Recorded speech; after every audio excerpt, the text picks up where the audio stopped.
Alright, hello everyone, this is Kill2. I'm here with 2 Days in the Commentary booth. We have a match between Circle of Two and Important Internet Spaceship League.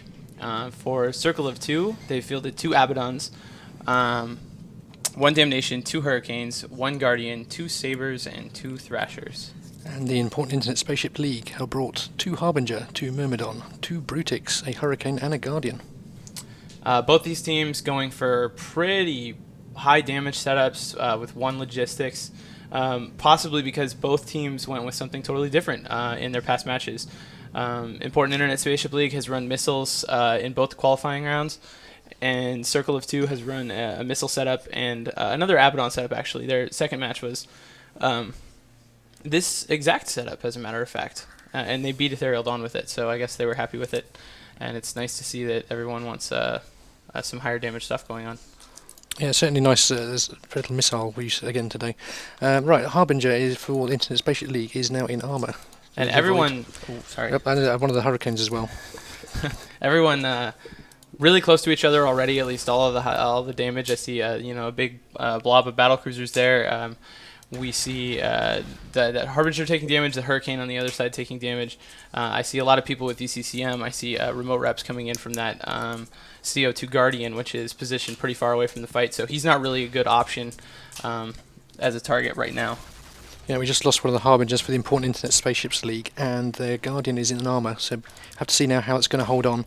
Meanwhile, the Hurricane for CO2, SI, or SID-0, is currently had a couple of rep cycles kick in there, but he's looking quite sketchy. It looks to me, just at a glance, like both teams have gone for mostly damage drones. There is some armor maintenance bots on the field.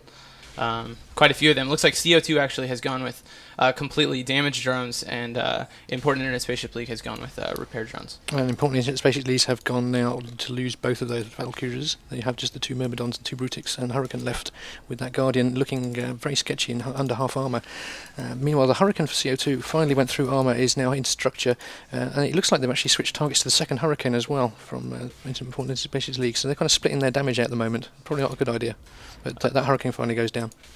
This match actually really relevant to one of the things we talked about earlier, which was the value of we're about to lose that second Brutix for Important Internet Spaceship Leagues, and there he goes. But the value of these small support ships, the destroyers and the interdictors and the interceptors, and that's one difference between these two teams. CO2 has that available, and that's why that Guardian just went down. All 4 of those Thrasher hulls were out there pounding on the Guardian while he's trying to support the rest of his team, and that was enough to finish him off. That's why the damage was split. He didn't need, those Sabers and Thrashers didn't even need any help from the Abaddons or the Hurricanes. So a really strong point there made for the destroyers.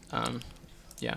Yeah, the destroyers and the sabers obviously get in close, can orbit quite well under these turrets, and obviously put down quite a lot of DPS. Not much DPS for the Internet Spaceships League left at the moment, as they lose that Hurricane. They're going to any second now. There it goes. Meanwhile, one of the Hurricanes for CO2 is in armour, but it seems to be quite happy there. And this other Brutix should fall next, except it looks like he's... Oh yeah, he's tackled. Him and the Myrmidon both maybe trying to run away a little bit from the fight, but they're both tackled, and it looks like the Myrmidon's going to be the next target for the CO2 team. I had another interesting thing to say about the CO2 team. They're running a lot of target painters.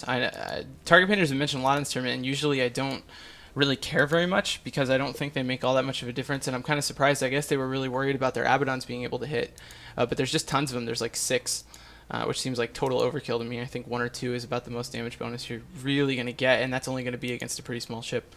Anyway, that Myrmidon hurting pretty bad now for an Important Internet Spaceship League.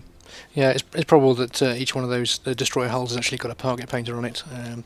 It does help a little bit with turret ships. Obviously, they lose that Myrmidon now, so we've got just 1 Myrmidon and 1 Brutix left for the Important Internet Spaceships League. One of those now, the Brutix now is taking some damage. Meanwhile, that Hurricane is actually regenning shields, so obviously not being shot anymore. I would think one of the advantages of having those Thrasher hulls would be other E-War. I would think tracking disruptors would most likely be more valuable than target painters, but I suppose it's a gamble because you don't know if you'll need them. But target painters are in the same way. It's rare that a small ship is going to be what's costing you your match. Anyway, there goes that Brutix, so 1 Myrmidon left for Important Internet Spaceship League, and almost the entire CO2 team still on the field. Yep, CO2 bringing the same setup again, and it's worked for them again, so we'll see how long it takes them to burn down this Myrmidon. I don't think it'll be very long at all, and they'll go through to the next round. Yeah, I like this setup a lot. I like the two Abaddons with the two battle cruisers and logistics. This is actually similar to a sort of setup that was really popular in AT6, which was a command ship. There was no logistics, but they'd run a command ship with maybe 1 or 2 battleships and then a lot of cruisers that would take advantage of that armor bonus. So there goes the Myrmidon, and that'll finish this one up. Congratulations to Circle of 2, and we'll head back to Soundwave.